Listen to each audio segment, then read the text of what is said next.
Good morning, good morning! Ito po muli ang iyong lingkod na si Don Vin, Agri TV.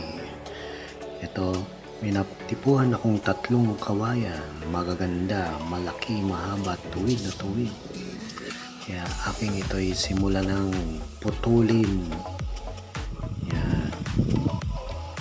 Tama-tama, sa tingin ko ay mabubuo ko na ang aking koleksyon ng mga kawayan dahil magsisimula na rin ako magbakod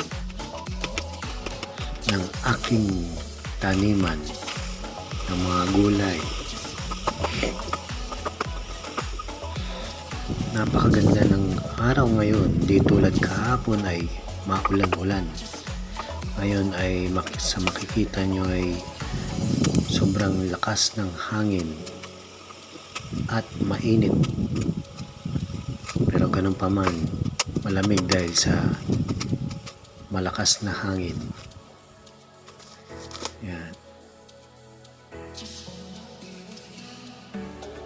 Pangalawa na, aking pinuputol.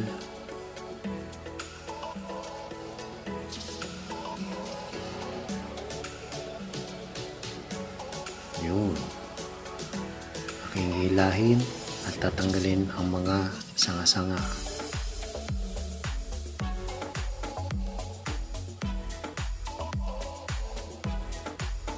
Unti-unti ay nasasanay na ako dito sa bundok.